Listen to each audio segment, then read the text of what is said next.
আসসালামু আলাইকুম রহমতুল্লাহ বারাকাত। বিসমিল্লাহির রহমানির রহিম। আলহামদুলিল্লাহ রাব্বিল আলামিন ওয়াসসালাতু ওয়াসসালামু আলা সাইয়্যিদিল মুরসালিন নবিয়িনা মুহাম্মদ ওয়া আলা আলিহি ওয়া সাহবিহি আজমাইন। আম্মা বাদ। ফাকাদ ক্বালা আল্লাহু তাআলা ফিল কুরআনিল কারীম ওয়া আতিমুল হজ্জ ওয়াল উমরাতা লিল্লাহ। সম্মানিত ভাতৃমণ্ডলী, আল্লাহ রাব্বুল আলামিনের প্রশংসা এবং রাসূলুল্লাহ সাল্লাল্লাহু আলাইহি ওয়াসাল্লামের উপর সালাতু ওয়াস সালামের পর আজ জুমাবার 18ই জিলকাদা 1446 হিজরি মোতাবেক 16 মে 2025। এই বছরের সামনে মাত্র কয়েকদিন পরই বাইতুল্লাহর হজ শুরু হচ্ছে।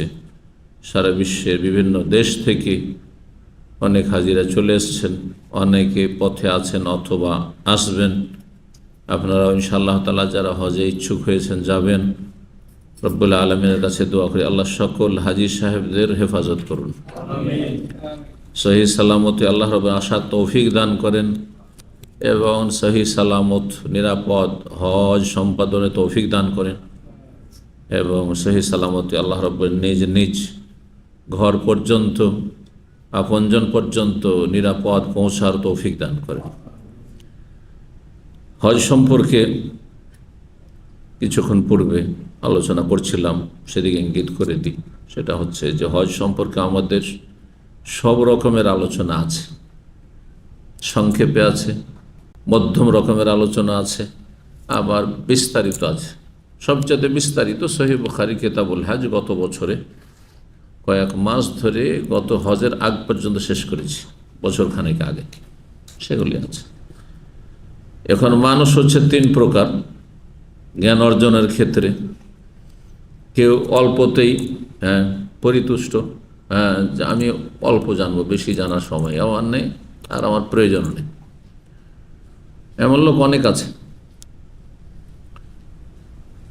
আমি এমনও হাজী সাহেবকে জানি, আল্লাহ হিদায়াত করুক, বলছে ওকে 5 মিনিটে হজ বলে দেন। ওকে 5 মিনিটে হজ বলে দিয়েছি। আমরা যদি জানি 5 মিনিটে হজ চাই তো 5 মিনিটে বলে দেবো। যেগুলি একেবারে জরুরি কম্পালসারি ওইটুকু বলে দেবো, বাকি আপনি সুন্নত করলেন না করলেন সেটা আপনি বুঝবেন। আপনার হজের কোয়ালিটি কেমন হইল সেটা আপনি বুঝবেন। কথা বুঝতে পারছেন না? 5 মিনিটে তো আর সব কিছু বলা যাবে না। ফরজও বলে দেবো, ওয়াজিবাতও বলে দেবো, আর সুন্নতও বলে, মুস্তাহাবও বলে দেবো, আর হজ কত প্রকার কী কী তাও বলে দেবো, আর তারপরে হজের বিধিনিষেধ কী, এহরামের বিধিবিধান কী, সব বলে দেবো। তো সম্ভব তো না। তো সংক্ষেপে এরকম আলোচনা দিয়েছি আমি মানুষকে, যদি 5 মিনিটের ভিডিওতে নেই আমার হজ, কিন্তু অডিওতে বিভিন্ন সময় দিয়েছি। হজের ময়দানে এসে বলছে যে আমি পড়েছি শুনেছি, কিন্তু আমি সংক্ষেপে একটু চাই। অত আয়ত্ত রাখতে পারেন না, মানুষ তো বিভিন্ন স্তরের আছে। একেবারে সংক্ষেপে মোটামুটি চলার মতো আধা ঘন্টার আলোচনাতে হজ যে আলোচনা আছে সেটাও পেয়ে যাবেন আমাদের অফিসিয়াল চ্যানেল ইউটিউবে আছে। আর হজ কোর্স 2018 রয়েছে, দুটো আলোচনা রয়েছে। এই জন্য আমরা এই বছরে যে আলোচনাগুলি করব সেগুলি ওইভাবে করা অত জরুরি মনে করছি না। আর হাজিদের সংখ্যা আমাদের সামনে এত বেশি নেই। যারা দূর থেকে অনলাইনে শুনবেন, অনলাইনে অলরেডি মৌজুদ রয়েছে। তো একই কথা বারবার অত রিপিট করারও অত প্রয়োজন নেই। তবে আল্লাহ রাব্বুল বলেছেন ওয়াজাক্কির ফাইন্না যিকরা তানফাউল মুমিনিন, স্মরণ করিয়ে দাও, রিমাইন্ড করিয়ে দাও। স্মরণ করালে মানুষের লাভ হয়। ভুলে যাওয়া জিনিস সেগুলি আবার একটু রিভাইজেশন হয়ে যায়, রিপিট হয়ে গেল তো ভালো। আবার অনলাইনে শোনার চাইতে সরাসরি যদি শোনে তো মানুষের বুঝ বেশি আসবে, সেখানে হয়তো জিজ্ঞাসা করার সুযোগ আসবে। ওমরার ক্ষেত্রে ওই রকমই একটা সাধারণ ওমরা, পুরুষ নারীর ওমরার পদ্ধতি আছে। আরেক শুধু মহিলাদের বেশ কিছু মাসাইল যেহেতু ভিন্নতা আছে, সেজন্য মহিলাদের ওমরা বলে একটি আলোচনা আছে। হজের একটা গুরুত্বপূর্ণ অংশ হচ্ছে যেহেতু ওমরা, সুতরাং সেই আলোচনাগুলিও শুনতে পারেন, শোনাতে পারেন। জি জি এই ভূমিকার পরে এখন হজ সম্পর্কে শুরু করব মোটামুটি সংক্ষেপে। হজের শাব্দিক অর্থ কী, আবিধানিক অর্থ কী, শরীয় ভাষায় হজের সংজ্ঞা কী, এগুলো কোনো প্রয়োজন করে না, এগুলো বিস্তারিত আলোচনায় চলে যায়। হজ কত প্রকার এটা জানতে হবে। দেখি যারা হজে যাবেন শুধু তারা উত্তর দেবেন, আজকে অন্যরা উত্তর দেবেন না। যারা এবার হজে যাবেন তারা শুধু উত্তর দেবেন। হজ কত প্রকার? হ্যাঁ, 3 প্রকার।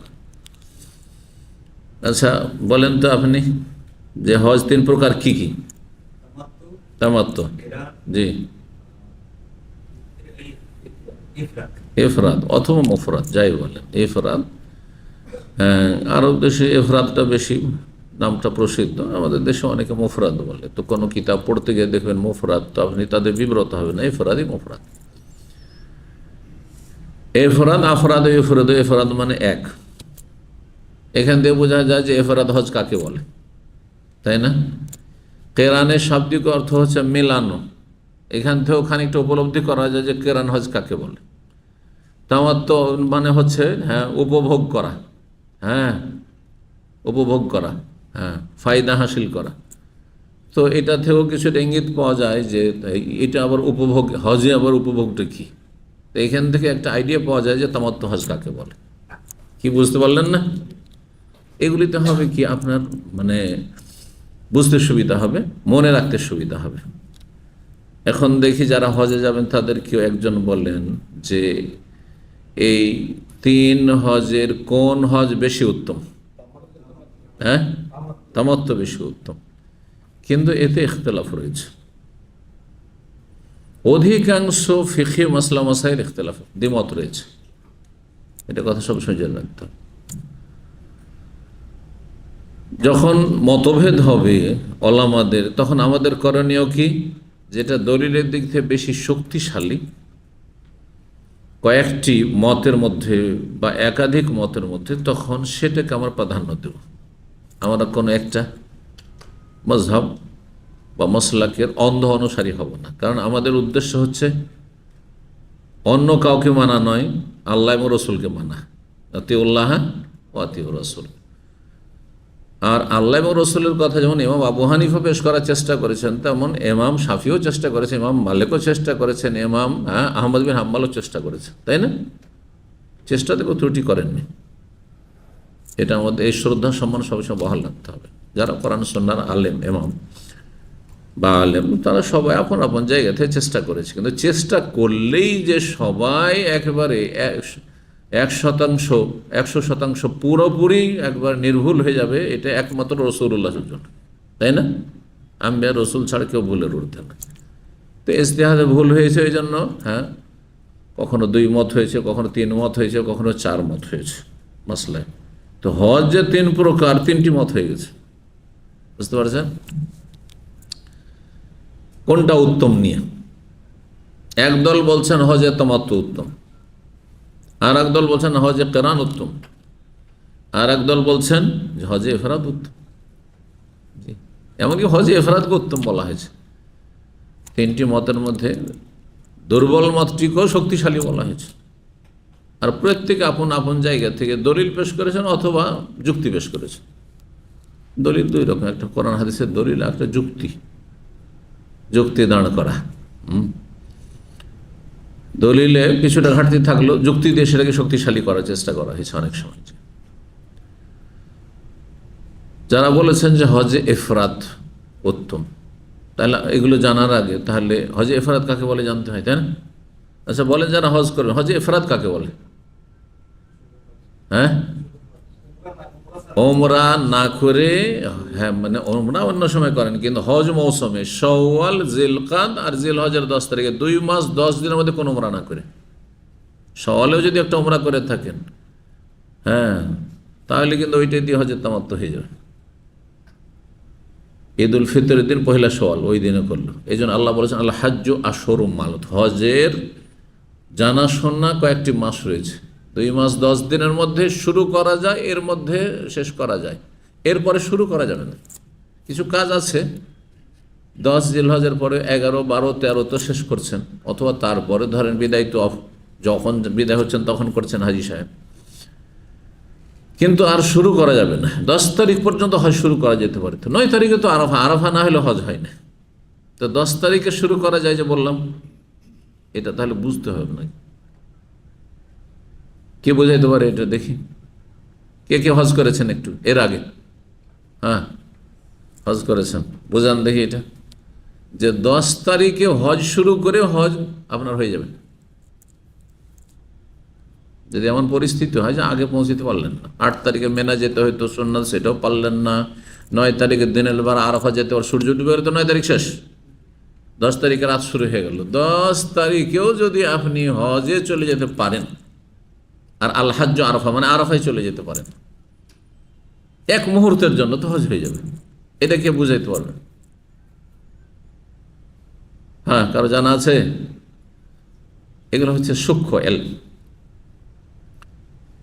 যদি এমন কোনো কিছু হয় যে আপনি বাধাগ্রস্ত হলেন, অসুস্থ হয়ে হাসপাতালে ভর্তি আছে, অনেক হাজিরা হাসপাতালে ভর্তি থাকে, হাসপাতাল ভর্তি থাকে, হাজার হাজার একজন হাসপাতালে বেডে থাকে, তাদেরকে অ্যাম্বুলেন্সে করে নিয়ে যাওয়া হয়। আমরা আরাফার দিন আমরা দেখেছি, যেহেতু দীর্ঘ সময় আমরা হজে থেকেছি, তো এদেরকে নিয়ে গিয়ে সরাসরি আরাফা নিয়ে যাওয়া হয়। হাসপাতাল থেকে নিয়ে দিনে যেতে পারলো না, বা কোনো ব্যক্তি এমন ভিড় ভাড়ে পড়ে গেল, অথবা কোনো জায়গায় অসুবিধায় পড়ে গেল যে যেতেই পারলো না। 9 তারিখে সূর্য ডুবে গেল, সব চলে এসছে রাত্রে কোথায়? মুজদালিফায়। রাত্রের যে কোনো সময় ফজরের আজান হওয়া পর্যন্ত, শুভ সাদেকের আগ পর্যন্ত যদি আরাফার উপর দিয়ে শুধু একটু অতিক্রম করে, নামতে পারলো না, থামতে পারলো না, গাড়িটা অতিক্রম করে আরাফার উপর দিয়ে অতিক্রম করলো, ফাকাদ কাজা তাফাসাহু, ফাকাদ হ্যাঁ তম্মা হাজ্জুহু ওয়া কাজা তাফাসুহু। নবী সাল্লাল্লাহু আলাইহি ওয়াসাল্লাম বলেছেন যে সেই ব্যক্তি কি করলো, তার যে উমরার অবস্থা, এহরাম অবস্থায় যে শরীরে ময়লা আবর্জনা হয়ে যায়, হ্যাঁ, সুগন্ধি ব্যবহার করতে পারে না, তো সেটা পূর্ণ করলো এবং তার হজ পূর্ণ হয়ে গেল। কাজা হাজ্জা, হজ সম্পূর্ণ করলো, সে তার হজ হয়ে যাবে। আরে ফজরের আগেও যদি যেতে পারে, তো ওই রাতটা 10 তারিখের রাত না? এই যে আমরা 10 তারিখ, হ্যাঁ 10 তারিখ দিনের বেলা আর হবে না, ফজর হওয়ার পরে শুরু, হজের মাসের শুরু এবং শেষ। হজে এফরাদ কাকে বলে? হজের এই যে মাস সময়টি রয়েছে, যে সময়গুলি বললাম, শাওয়াল, জিলকাদ, জিলহজ, এর জিলহজের 10 তারিখ, এর মাঝে কোনো উমরা করলেন না, হয়তো রমজানে করেছেন, ওইটা দিয়ে তামাত্তু হবে না। এখানে আরেকটু জানা ভালো, কেউ রমজানে, অনেকে রমজান উমরা করে মক্কাতে থেকে গেছেন, আর বলছে আমি হজে তামাত্তু করবো, যেমন আপনারা বললেন, তাই না? আর ভাবলেন যে এই ভিড়ে আর কত উমরা করব, থাক ওইটু রমজানের উমরাটাকে ধরে রাখি, আর এই বছরে হ্যাঁ 8 তারিখে চলে যাব মেনা, হজ করব, আর দুটোকে মিলিয়ে কি করে নেব? তামাত্তু করে নেব। হবে? হবে না। কারণ আপনার হজ তো আপনার কিসে হয়েছে? হ্যাঁ, হজের মাসে হয়েছে, কিন্তু আপনার উমরাটি হজের মাসে হয়নি, সুতরাং তামাত্তু হবে না। আপনার হজ কি হয়ে যাবে? অটোমেটিকলি এফরাদ হয়ে যাবে, এফরাদ।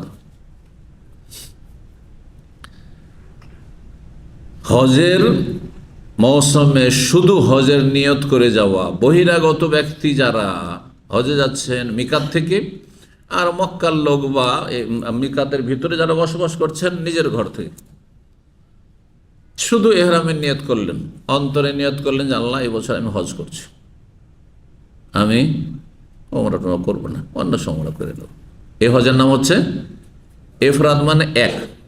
হ্যাঁ, আল ফারদুস আল আহাদুসামাদ, যে দোয়া এর রয়েছে ইসমা আজমের দোয়াটা রয়েছে আল আহাদ আল ফারদ আসামাদ, কোনো কোনো ফারদ রয়েছে এক ও একক। তো যেটাতে শুধু একটি এবাদত হয়, হজের এবাদত, সেটা কি বলা হয়? যে এফরাদ বলা হয়। এটাকে শাফি মযহাবে উত্তম বলা হয়েছে। কেন জানেন? বলছেন যে আপনি হজের মৌসুমে শুধু হজ করলেন, আপনি আর অন্য কোনো উদ্দেশ্য না, হজের জন্য সফর করে এসেছেন, আপনি সুবিধাবাদী হলেন না, আপনি যে একসাথে উমরাটাও সেরে নেব, উমরার জন্য আবার সফর করবেন। তারপর একটি হাদিস রয়েছে আফরাদ আল হাজ্জ, নবী সাল্লাল্লাহু আলাইহি ওয়াসাল্লাম হজ আফরাদা, আফরাদার মানে কি? ওরা বলছে হজে এফরাদ করেছেন, কিন্তু অন্যরা বলছেন যে হজে এফরাদ করেননি, হজে এফরাদ তো করেননি, তো আফরাদ আল হজ মানে হজে এফরাদ করেছে, এই তো অনুবাদই ভুল। নবী সাল্লাল্লাহু আলাইহি আফরাদ আল হজের একটি অর্থ জীবনে একটি হজ করেছে, জীবনে একটি হজ করেছে, দুইবার হজ করেছেন। দেখেন, এক স্ত্রী আফরাদ আজ-জাওজা, একটা স্ত্রী নিয়েছেন, গ্রহণ করেছেন, মাসনা ইসনাইন থেকে, সোলাসা সালাসা থেকে, তাই না? তো আফরাদ আল হজ্জার সহি অর্থ হাদিস ওনার কিতাবে তো রয়েছে, হাদিস সহি, কিন্তু তার মানে জীবনে একটি হজ করেছেন মাত্র, ইসলামী জীবনে। জি, হজ ফরজ হওয়ার পরে একটি হজ করেছেন মাত্র। তো এটি একটা মজাব হয়ে গেল যে তাদের কাছে এফরাদ উত্তম। আর এক দল বলছেন কেরান উত্তম। যারা বলছেন কেরান উত্তম, তাদের কথা হলো যে নবী সাল্লাল্লাহু আলাইহি ওয়াসাল্লামের আমলের দিক দিয়ে দেখছি যে নবী সাল্লাল্লাহু আলাইহি ওয়াসাল্লাম কি করেছেন, কেরান করেছেন। সুতরাং নবী সাল্লাল্লাহু যেটি করেছেন সেটি উত্তম হবে, সাহাবীরা যেটা করেছেন সেটা কি করে উত্তম হবে, তাদের যুক্তি। কিন্তু আরেকটি কথা এখানে উজ্জ্ব থেকে যায়, সেটা তাদের খণ্ডন করে, সেটা হচ্ছে নবী সাল্লাল্লাহু আলাইহি ওয়াসাল্লাম তামাত্ম করতে পারতেন কি, সুযোগ ছিল? ছিল না। মানে তামাত্ম করার তার কাছে কোনো অপশনই ছিল না। কেন? কোরবানির পশু মদিনা থেকে সাথে করে নিয়ে গেছিলেন, কোরবানির পশু সাথে নিয়ে গেলে আর কোনো চান্স নেই। আপনার হজ দুইটি শুধু, হয় আপনি হজে কেরান করেন, আর না হলে হজে এফরাদ করেন। আপনারও কোরবানি ওয়াজিব ছিল না, আপনি নফল কাজ করলেন, কোরবানি দিলেন। হজে এফরাদ একটা ফায়দা কি, যে কোরবানি আপনার ওয়াজিব থাকছে না, নফল কাজ। অনেকেই আজকাল কি করে, হজে এফরাদ করে কিসের জন্য, অভাব আছে সেজন্য, যে কোরবানির টাকা এক্সট্রা লাগবে, আমি দিতে পারবো না, হজে এফরাদি করে নেব। অথবা সময়ের সংকীর্ণতা, সময় বেশি নাই, ঢুকতে ঢুকতে আমার 8 তারিখ হলে অসুবিধা নেই, কিন্তু অনেকে এটা মাসলা না জানার কারণে 8 তারিখ আপনার ওমরা করতে অসুবিধা কি, 9 তারিখে সকাল সকালে যদি একটু ওমরা করে নেন আরাফার দিনে, আর তারপর সোজা টান দিয়ে আরাফা চলে যান, শুধু 8 তারিখের আপনার সুন্নত কাজটি ছুটলো, মেনার সুন্নত কাজ করা জরুরি নয়, সেটা দিয়েও হজে তামাত্ম হইতে পারে। কিন্তু শুধু হালাল হলেন 2 মিনিটের জন্য, আর তারপরে আবার নিয়ত করে নিলেন। কিন্তু মাসলা না জানার কারণে অনেকে 7 তারিখে যায়, বলে যে আমার আর বেশি সময় নেই, তাহলে কি দুটোকে মিলিয়ে নেবো, কেরান করে নেব। না না, সময় আছে আপনার কাছে। এই বিষয়গুলি জানার কারণ অনেকের হয়তো পৌঁছতে গিয়ে, যারা বাই রোডে যান, দেরি হয়ে যায়। কি বলছিলাম, হজে কেরান উত্তম যারা বলছে, তারা বলছেন নবী সাল্লাল্লাহু আলাইহি ওয়াসাল্লাম কেরান করেছেন। তার উত্তর হচ্ছে যে নবী সাল্লাল্লাহু আলাইহি ওয়াসাল্লাম কেরান করতে বাধ্য। কেরান আর এফরাদ ছাড়া হজে তামাত্ম করার তার কাছে কোনো সুযোগ ছিল না। কারণ যারা হাদিয়া নিয়ে যাবে, যতক্ষণ সাথে যদি থাকে, তাহলে কোরবানির পশু জবাই না হওয়া পর্যন্ত মাথা মুন্ডন করতে পারবে।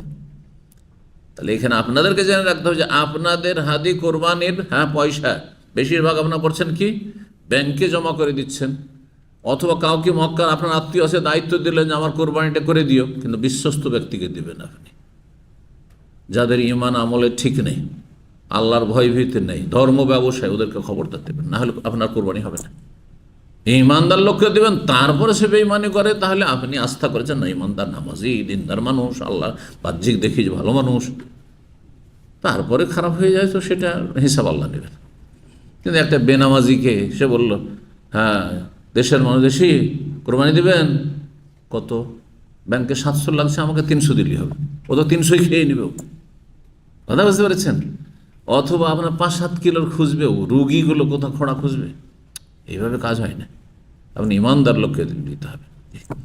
সে মেহনত করে আপনার কাছে হয়তো 600 নিল, আর সে 50-100 বাঁচিয়ে নিল, সেটা ভিন্ন বিষয়। কিন্তু তারপরে আমানত, তাকে ভয় করো, যেটাকে ব্যবসা হিসেবে নেওয়া জায়েজ নয় তার জন্য। তার পারিশ্রমিক নিতে পারে, আমি পারিশ্রমিক হিসাবে 50 রিয়াল নিচ্ছি। তো যাই হোক, হজ্জে কেরান রাসূলুল্লাহ সাল্লাল্লাহু আলাইহি ওয়াসাল্লাম করেছেন। কেন? পশু সাথে নিয়ে গেছে, পশু সাথে নিয়ে গেলে মাঝখানে আর হালাল হতে পারবেন না। আর তামাত্ম করলে কি করতে হবে? ওমরা আলাদা আর হজ আলাদা, মাঝখানে হালাল হইতো, হালাল হওয়ার তো সুযোগই নেই 10 তারিখ ছাড়া। সুতরাং কেরান করতে বাধ্য নবী সাল্লাল্লাহু আলাইহি ওয়াসাল্লাম। কিন্তু সাহাবাই কেরাম, যে সমস্ত অধিকাংশ সাহাবাই কেরামদের অবস্থা এমন ছিল যারা হাদির পশু নিয়ে যাননি, একমাত্র অল্প কিছু সাহাবায়ে কেরাম কোরবানি পশু নিয়ে গেছিলেন। হজের সাথে সম্পৃক্ত কোরবানিকে হাদি বলা হয়, এটা মশলা জানেন না। আর নিজের ঘরের কোরবানি, বাড়ির কোরবানিকে উযহিয়া বলা হয়। এই দুটোতে অনেকে পার্থক্য করেন না, যার ফলে তখন বেশ কিছু মাসলা মশাইলে উল্টো পাল্টা করে দেয়। তো যারা হাদির পশু নিয়ে যাননি তাদের সমস্ত সাহাবাই কেরামদেরকে নবী সাল্লাল্লাহু আলাইহি সাল্লাম নির্দেশ দিয়েছিলেন যে তোমরা কি করো, ওমরার নিয়তে পরিবর্তন করে নাও। জাহিলি যুগে হজের মৌসুমে ওমরা করাকে গুনহার কাজ মনে করা হইত। আর এই নিয়ম নীতিমালা অনুসরণ করে নবী সাল্লাল্লাহু আলাইহি সাহাবাই কেরামকে সেজন্য গিয়েছিলেন যে আমরা হজে তামাত্তু করতে পারি না। তারপরে যখন মক্কায় পৌঁছিলেন, পৌঁছার সাথে সাথে এখন তওয়াফ শুরু করেননি, আয়াত নাযিল হয়ে গেল যে তামাত্তু করতে পারো, কোনো গুনহার কাজ না। এটা জাহিলি যুগের কুসংস্কার, ভুল ধারণা। ফামান তামাত্তা বিল উমরাতি আল হাজ্জি ফামাস্তাইসারা মিনাল হাদি। কেউ যদি ওমরা সম্ভোগ করে, ওমরা ভোগ করে কিসের সাথে, হজের সাথে, তো তাহলে যথাসাধ্য হাদিয়ে দেবে আর পারবে, তামাত্তু করতে পারবে। এখানে জেনে রাখা ভালো যে কেরানকেও তামাত্তু বলা হয় ভাষাগত দিক থেকে, পারিভাষিক ভাষায় না, শাব্দিক অর্থে। কারণ সেখানেও আপনি একটা ওমরা ভোগ করে দিচ্ছেন, ওমরা দিয়ে লাভবান হচ্ছেন, সে তামাত্তু লোগাবি।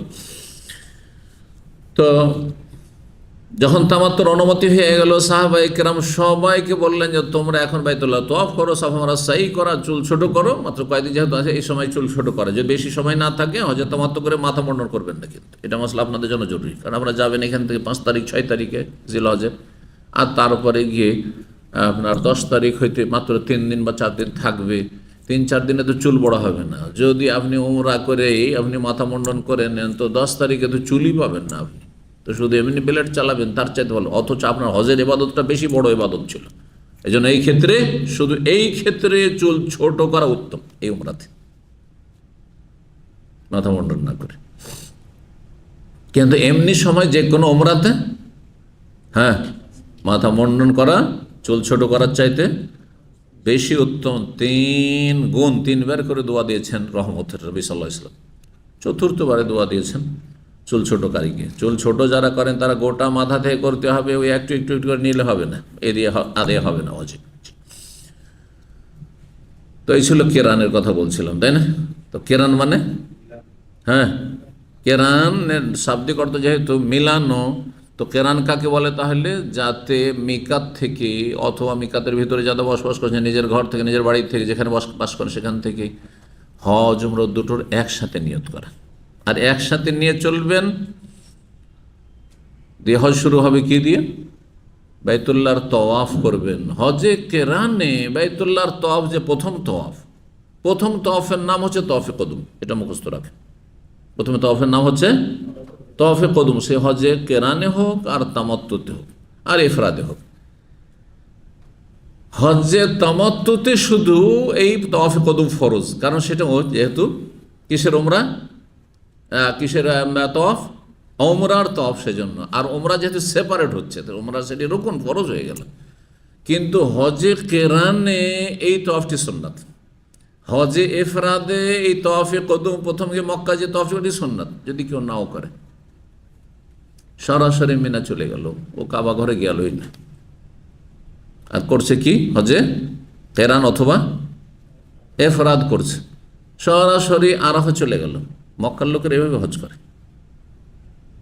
মক্কার লোকের সাধারণত এভাবে হজ করে। এখন না হয় হামলা হয়ে গেছে, সেটা ভিন্ন বিষয়, যে ওরাও বাধ্য যে ওদেরকে একটা কাফেলা ধরতে হচ্ছে।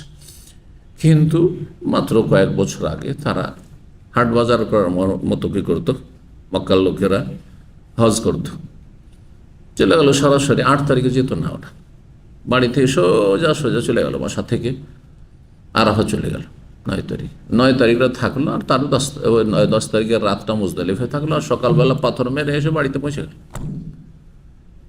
আসার পরে এই কাজগুলি করছে, সারাদিন বাড়িতে থাকলো, বাসায় থাকলো, আর তারপরে সন্ধ্যাবেলা আবার রাত কাটাবার জন্য কোথায় চলে গেল?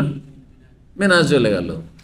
রাত কাটিয়ে চলে আসলো হয়তো, আর তারপরে দিনের বেলায় গিয়ে পাথর মেরে দিল। এইভাবে মক্কার লোকের হজ করেছে। তো যাই হোক, কোনখানে ছিলাম বলছিলাম?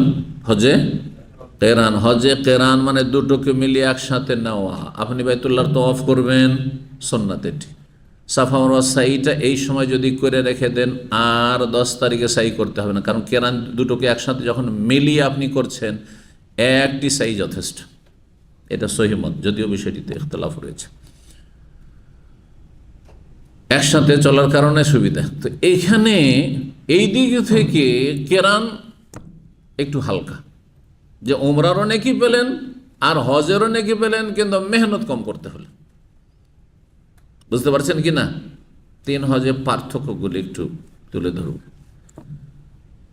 কিন্তু আরেক দিক থেকে কষ্টকর, সেটা হচ্ছে যে কেরান হজ শুরু করার পরে যে এহরাম করলেন, ধরেন এখন যে হাজিগুলো আসছে যদি হজে কেরান করে নিজের মজহাবের অন্ধ তকলিদ করে, মজহাবের অন্ধ তকলিদ করে, তাহলে এখন থেকে যে এহরাম বেঁধে এসছে আপনার, যখন প্লেন তায়েফ ক্রস করে নামছিল তখন থেকে আর হালাল হতে পারবে? বাইতুল্লাহর তওয়াফ করেছে, সাফা মারওয়া সাই করে, চুল কাটা চলবে না কিন্তু। আবার কেরান বলছেন, কেরান করছে আর চুল কেটে ফেললেন, তাহলে তো উল্টো কাজ করে ফেললেন। ফিদিয়া আপনাকে দিতে হবে, এই কাজ করলে হবে না। আপনি কেরান করেছেন মানে আপনাকে এহরাম অবস্থায় থাকতে হবে। চিন্তা করুন, যদি 10 দিন 15 দিন এহরাম অবস্থায় থাকতে হয়, সেটাই তো মুশকিল। আর এখন থেকে আরো মাসখানেক হজের কাজ শেষ করতে, তাই না? তাহলে কত মুশকিল হয়ে যাবে। এই জন্য কেরান এই দিক থেকে মুশকিল। শুধু একটি ফায়দা কি হালকা হচ্ছে, যে সাই একটি হজ উমরার পক্ষ থেকে যথেষ্ট, কেরান হয়ে গেল। বাকি কাজগুলো সব একই রকমের। 8 তারিখ অবস্থান করা, গিয়ে ওই এহরাম অবস্থায় থেকে আপনি যেখানে আছেন এহরাম অবস্থায় আছেন, 8 তারিখে মেনা গেলেন, 9 তারিখে আরাফা গেলেন, রাত্রে মুজদালিফা আসলেন, সকালবেলা মিনা আসলেন, মেনার কাজ সারলেন, আর তারপরে আপনি সেই দিনের যে 10 তারিখের কাজগুলো, অধিকাংশ হজের কাজগুলো সেগুলি সারলেন। রাত্রি হইতে হইতে সন্ধ্যা হইতে হইতে আপনি পৌঁছিবেন কোথায়? মেনায় রাত্রি যাপন করার জন্য। রাত্রি যাপন ওয়াজিব, সুন্নত নাই। কিছু মাযহাবে সুন্নত বলা হয়েছে, কিন্তু অতি দুর্বল। তামাত্তু কাকে বলে? তামাত্তুর শাব্দিক অর্থ কি বললাম? ভোগ করা, উপভোগ করা, লাভ হাসিল করা। মাতাউন থেকে, মাতাউন মানে অমাল হায়াতুদ দুনিয়া ইল্লা মাতাউল গুরুর।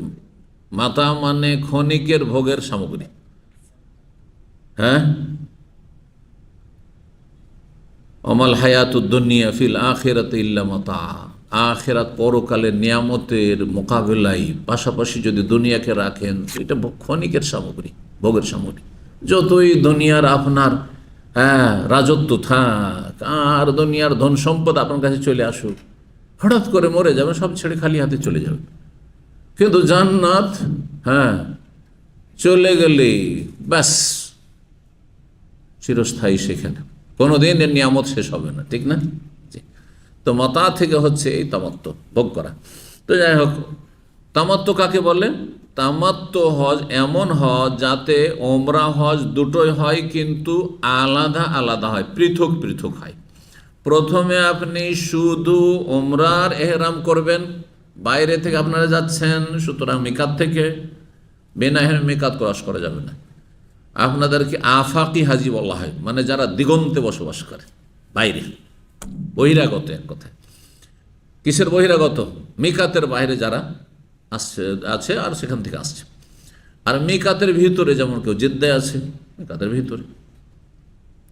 মদিনার মিকাত জুলহুলাইফায়, কিন্তু মদিনাতে 50 কিলোমিটার এগিয়ে যাওয়ার পরে ওইদিকে বসবাস করে, যেসব জায়গাগুলি রয়েছে সেগুলিতে। তাইফ থেকে একটু এগিয়ে যেয়ে কেউ বসবাস করে সাইলের ভিতরে, এরকম। মক্কাতে বসবাস করে, মক্কার আশেপাশে বসবাস করে। এরা কি করবে? যদিও মক্কাবাসীর জন্য, মক্কাবাসীর এই ক্ষেত্রে একদল বলছেন না, ওদের হজে তামাত্তু নেই, কিন্তু কথাটি ভুল। হজে তামাত্তু করতে পারে, 3 রকম হয় সবার জন্য, মক্কাবাসীর জন্য। কিন্তু ওদেরকে আল্লাহ একটা ছাড় দিয়েছে, যে দুনিয়ার লোক এসে তোমাদের এখানে কোরবানি করছে, তোমাদের কোরবানি করতে হবে না, কোরবানি মাফ। বোঝা গেছে? যালিকা লিমান লাম ইয়াকুন আহলুহু হাদিরিল মসজিদিল হারাম, যারা মসজিদে হারামের আশেপাশে হারামের ভিতরে বসবাস করে তাদের কি আল্লাহ একটু সম্মান দিয়েছেন, মর্যাদা দিয়েছেন যে তোমাদের উপর কুরবানি ওয়াজিব না। বুঝতে পারছেন না? জি, সে সেখানে স্থায়ী বাসিন্দা হোক অথবা প্রবাসী। তো আপনি তামাত্তুতে কি করবেন তাহলে? এহরাম যখন করবেন প্রথম, হ্যাঁ, শুধু উমরা, যেমন উমরা করেন অন্তরে নিয়ত করেন শুধু উমরার, এখন হজের কথায় আসবে না। আর বলবেন আল্লাহুম্মা লাব্বাইক উমরাতান, কিছু কিছু হাদিস দ্বারা প্রমাণিত হয়। তার সাথে যেহেতু হজ করবেন কয়দিন পরে, যদি বলেন আল্লাহুম্মা লাব্বাইক উমরাতান মুতামাত্তিআন বিল হজ, আল্লাহ আমি এমন উমরাতে হাজির হয়েছি যে উমরা দিয়ে আমি তামাত্তু হজ করব, এটা কি নিয়ত পড়া নাকি? একদল বলছেন ভুল বুঝেছেন, তারা বলছেন যে নামাজেও নিয়ত নাই, হ্যাঁ, আর রোজাতেও নিয়ত নাই, নিয়ত পড়া নাই, নিয়ত পড়া পড়েন না, এগুলোতে ওরা বলছে। আরেক দল তো বলছে যে না, নাওয়াইতো, নামাজেও নাওয়াইতো, রোজাতেও নাওয়াইতা না, সুমা গাদা, ঠিক না, বেদাতে ঠিক, আর হজেও নাওয়াইতো। কিন্তু আরেক দল কি করেছে, ভুল বুঝেছে, ওরা বলছে যে নামাজ, রোজা, যাকাত, এগুলোতে জিকির আজকার, এগুলোতে নাওয়াইতো পড়া নাই, কিন্তু হজ উমরাতে কি আছে, নিয়ত পড়া আছে। নিয়ত পড়া যদি থাকতো তা নাওয়াইতো দিয়ে বলতেন, নবী সাল্লাল্লাহু আলাইহি ওয়াসাল্লাম নাওয়াইতো দিয়ে বলেছেন না, বলেছেন লাব্বাইক দিয়ে বলেছেন। আল্লাহ হাজির হয়েছে, আল্লাহ নিয়ত করেছি নয়। সুতরাং কেউ যদি বলে যে আল্লাহুম্মা ইন্নী নাওয়াইতুল উমরা, আল্লাহুম্মা নাওয়াইতুল হাজ্জা, তো বেদাত। ওই রকমের নাওয়াইতো আন ওসাল্লিয়া যদি কেউ বলে, নাওয়াইতো আন আসুমা গাদান যদি বলে, যেমন বেদাত। নিয়ত পড়া এক কথায় বেদাত। তাহলে লাব্বাইক উমরাতান উচ্চারণ করা, এটি নিয়ত উচ্চারণ করা নয়। তাহলে এটি কি? তাহলে এই ক্ষেত্রে শুধুমাত্র কি আছে, এবাদতের নির্দিষ্টকরণ। যেহেতু আমার কাছে এবাদত 3 রকমের আছে, মানে হজ 3 রকমের আছে, আমি কোন হজটা করছি এটা অন্তরে আছে, তার সাথে নির্দিষ্ট করার জন্য নবী সাল্লাল্লাহু আলাইহি ওয়াসাল্লামের সুন্নাহ এটি। তারপরে এটি সুন্নত। আসল নিয়ত কোথায়? যে নিয়ত করা ফরজ সেটা হচ্ছে কলবের, হৃদয়ে, মুখে উচ্চারণ করি, কোনো নিয়ত নেই। আমরা দুনিয়ার কোনো নিয়তই মুখে উচ্চারণ করি না। দিনের কাজ হোক, দুনিয়ার কাজ হোক, যে কোনো মানুষ, ভালো মানুষ হোক আর মন্দ মানুষ হোক, ভালো কাজের নিয়ত করে, মন্দ কাজ নিয়ত করে। যে চুরি করবে সে চুরি করার নিয়তই বেরিয়েছে রাতের অন্ধকার, ঠিক না? ছিনতাইকারী রাস্তা ওত পেতে বসে আছে ছিনতাই করার জন্য, ওই নিয়তই বসে আছে। নিয়ত সবাই করে, একমাত্র কে নিয়ত করে না? হ্যাঁ, দেখি আপনাদের কতটা জ্ঞান আছে। হ্যাঁ, নামাজি। কার নিয়ত নেই একমাত্র? এইখানে আপনারা এসছেন, নিয়ত করে এসেননি যে আজকে মাগরিবে, কারণ গত সপ্তাহে তো আসেন, কারণ কিছুদিন বন্ধ ছিল আমাদের দার্সের জন্য। নিয়ত করে এসেছে আজকে দার্সের ঘোষণা হয়েছে, দার্সে বসবো, সেই জন্য এলেম শিখবো, তাই না? নিয়ত সবার আছে, একমাত্র পাগলের নিয়ত নেই। পাগল কোনো কিছু নিয়ত, কারণ ওর তো যার বিবেক আছে, হ্যাঁ, ব্রেন বুদ্ধি কাজ করছে, তার অবশ্য নিয়ত আছে। কেন আমি উঠলাম, কেন বসলাম, কেন আমি লিফটে ওপরে যাচ্ছি, কেন নিচে, সব নিয়ত আছে। কার নিয়ত নেই? বিনা নিয়তে পাগল শুধু চলাফেরা করে, খেলেও নিয়ত করে না, আর দুনিয়া করলেও নিয়ত করে না। ধর্মীয় কাজও যদি একটা পাগল মসজিদে ঢুকে যায়, আপনার মতো দেখছেন যে একটু নামাজ পড়ছে, সেটাও বিনা নিয়ত, কোনো নিয়ত নেই তার। সংকল্প, নিয়ত মানে অন্তরের সংকল্প, একমাত্র পাগলের হয় না। তো বিদাতীরা যে বলে যে এরা নিয়তই করে না, এটা তাদের অজ্ঞতা। তাদের ওলামারা বুঝেছেন, কিন্তু তাদের জাহেলরা বুঝেন, তাদের কাঠমোল্লাগুলো বুঝেন। তাদের বড় বড় ওলামায়ে কেরামগণ বলেছেন, আর নিয়ে আজিমাতুল কলব, নিয়ত হচ্ছে অন্তরের সংকল্পের নাম। মনে যে সংকল্প হয়, হ্যাঁ, সেটার নাম নিয়ত। জি, এই জন্য আপনারা বলছেন দুনিয়ার ক্ষেত্রে, ভাই নিয়ত আছে যে কোরবানির 1 সপ্তাহ আগে দেশে যাব। আবার কেউ বলছেন নিয়ত আছে এই গরমটা চলে যায়, এত গরমে দেশে থাকতে পারবো না, ঠান্ডা পড়লেই দেশে যাব। নিয়ত পড়েন নাকি? সব নিয়ত আছে, দুনিয়া সব নিয়ত করে। তো এটি একটি বিষয় হয়ে গেল। তাহলে হজ 3 প্রকারের আলোচনা মোটামুটি হয়ে গেল, তাই না? কি? হজে তামাত্তু, হজে কেরান, হজে ইফরাদ। হজে তামাত্তু তো ওমরা যখন সেরে নেন, ওমরার যে কাজগুলি আছে বাইতুল্লাহ তওয়াফ করলেন, সাফা মারওয়া সাই করলেন, তার আগে এহরাম করেছেন, বাইরে থেকে আসলে মিকাত থেকে, আর না হলে যেখানে আছেন সেখান থেকে। আর তারপরে হ্যাঁ চুল ছোট করবেন, এখানে চুল মন্ডন করবেন না, যেহেতু আপনার হজের নিয়ত আছে, আর বেশি সময় নেই। কিন্তু বেশি সময় যেমন আজকাল যারা চলে এসছে, যথেষ্ট সময়, এখনও 20-25 দিন সময় আছে, সুতরাং তাদের জন্য মাথা মুন্ডন করে উত্তম। 20-25 দিনে চুল হয়ে যাবে। জি, বড় ইবাদতের জন্য চুল তখন গজিয়ে যাবে, সুতরাং এদের ক্ষেত্রে বলবো যে এদের মাথা মুন্ডন করে উত্তম। আর তারপরে উমরা করে আপনি হালাল হয়ে থাকবেন। এই যে হালাল অবস্থায় থাকলেন, যেই কয়দিনই থাকেন আর কয় ঘন্টায় থাকেন আপনি, এই সময় আপনার জন্য সব কিছুই হালাল, যা হালাল সব কিছু হালাল। অর্থাৎ স্ত্রী সম্ভব, হজে স্বামী স্ত্রী এসেছেন, হজে তামাত্তুর জন্য উমরা করা হয়ে গেছে, তারপরে হোটেলে আছেন, স্বামী স্ত্রী মিলন জায়েজ কিনা? জায়েজ। কিন্তু অনেকেই জানে না। কয়েক বছর আগে এক শিক্ষিত মানুষ, শিক্ষিত লোক, 15 দিন প্রায় হয়ে গেছে তাদের স্বামী স্ত্রী এসছে হজে, যুবক মানুষ হজে এসছে, মাশাআল্লাহ, তার মানে প্র্যাকটিস মুসলিম, যৌবনকালে হজে আসছে, তার মানে দিনদারি, মানে এলেমওয়ালা দিনদারি, বুঝে না হলে ও সব কিছু থেকে রিটায়ার হয়েই শেষ বয়সে হজে আসতো, তাই না? এটা হচ্ছে আমাদের দেশের স্বভাব। তো 10-15 দিন যখন হয়ে গেছে, তখন সে আমাকে জিজ্ঞাসা করছে, তার একটু সংশয় হয়েছে যে আসলে এই সময়টা তো হাল আছি, কিন্তু মক্কা আছি, হজে এসছি, চলবে কি চলবে না।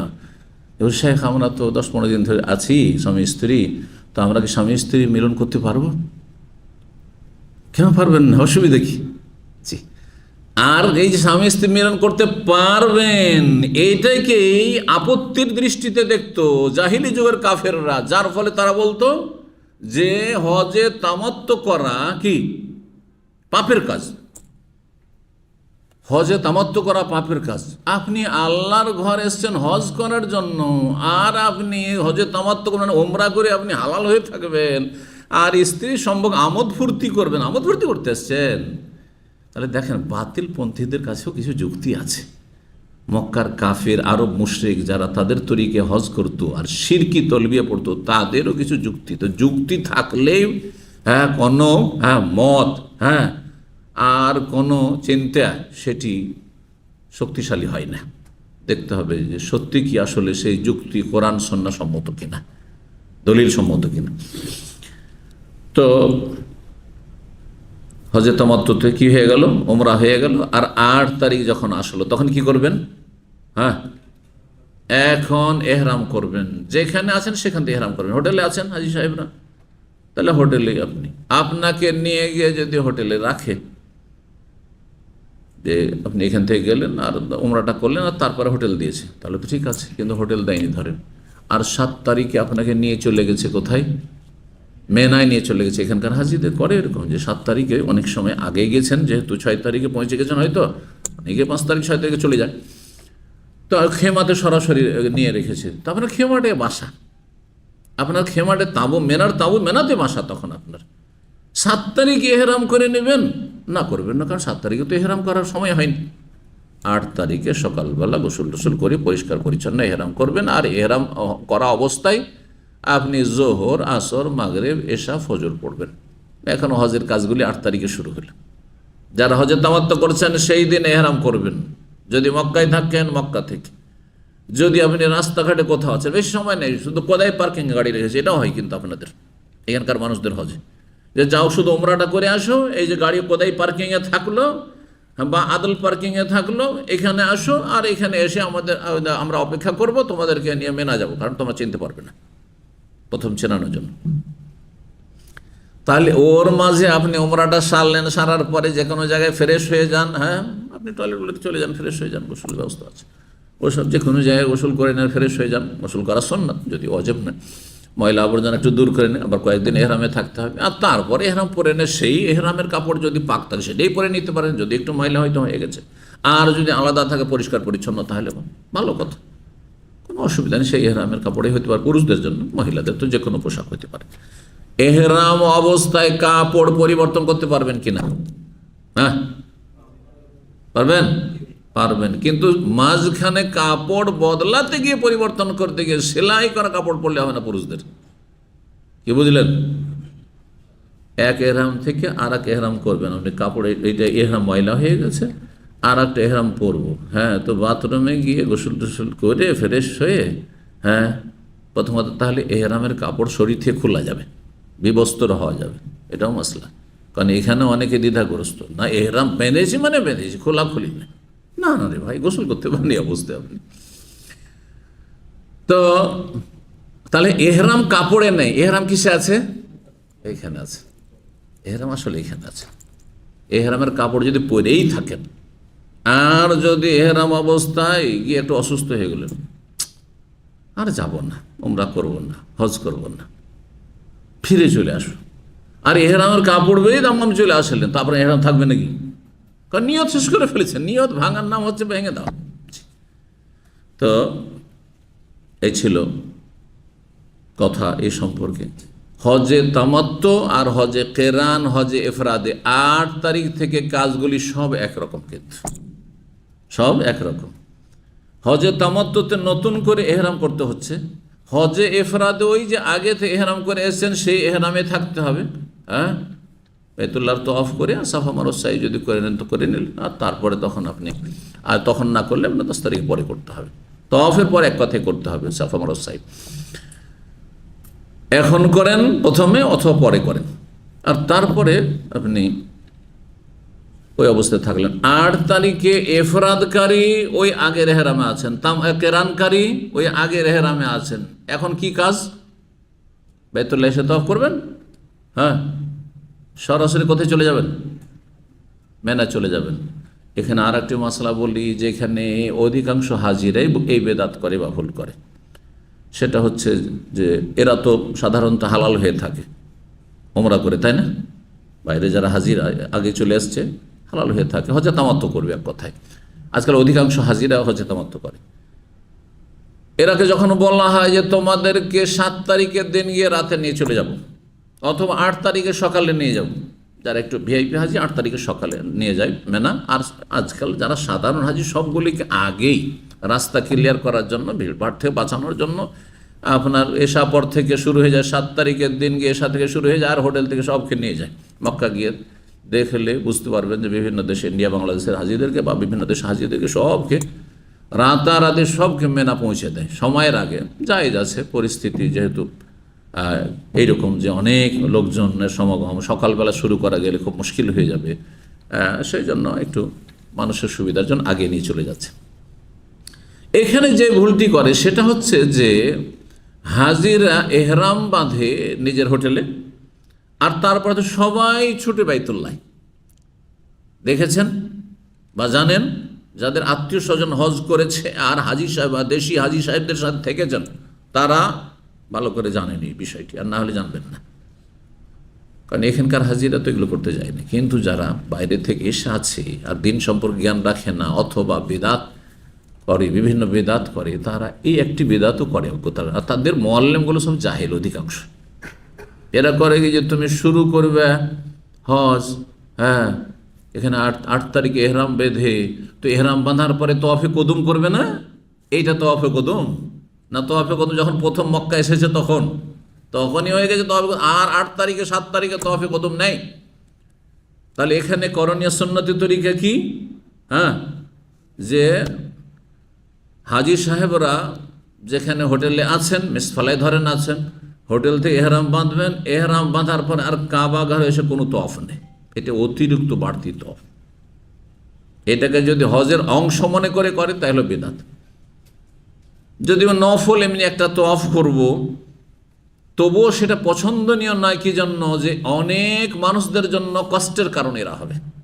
বিনা কাজে নফল তওয়াফ করছে, অথচ যারা এখন এসে পৌঁছেছে তাদের এখানে তওয়াফ করা জরুরি হয়ে আছে। বুঝতে পারছেন কি না?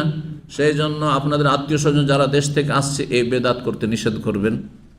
জি, সরাসরি তাহলে চলে গেল কোথায়? তামাত্তুকারী এহরাম বেঁধে গেল, কেরানকারী আগের এহরামে আছে, এফরাদকারী আগের এহরামে আছে, চলে গেল 8 তারিখে সকালবেলা কোথায়? মেনাই। আজকে মেনাই পৌঁছে দিলাম আপনাদেরকে, এতটুকু জানলেন ইনশাআল্লাহ তাআলা। আর বাকি যে বিষয়গুলি রয়েছে ইনশাআল্লাহ আগামী সপ্তাহে আলোচনা হবে। আল্লাহ রাব্বুল আলামিন যেন আপনাদেরকে উপকারী জ্ঞান দান করেন এবং সহিশুদ্ধ আমলের তৌফিক দান করেন। যেসব ভাই বোনেরা হজ করবেন তাদের হজকে কবুল করেন আল্লাহ রাব্বুল আলামিন, সফরকে সহজ করেন। আর যারা হজ করে নিয়েছেন আল্লাহ তাদের হজকে কবুলিয়াত দান করেন এবং হজের পরে ভালো নেক জীবনযাপনের তৌফিক দান করেন, যেটি হজ কবুল হওয়ার ভালো লক্ষণ। আর যারা এখনও হজ করতে পারেননি ফরজ, তাদেরকে আল্লাহ রাব্বুল আলামিন যেন দ্রুত তৌফিক দান করেন এবং তাদের জন্য সহজ করেন, বরকত দান করেন। ওয়া জাযাকুমুল্লাহু খাইরান ওয়া সাল্লাল্লাহু আলা নবিয়িনা মুহাম্মদ ওয়া আলা আলিহি ওয়া সাহবিহি আজমাইন।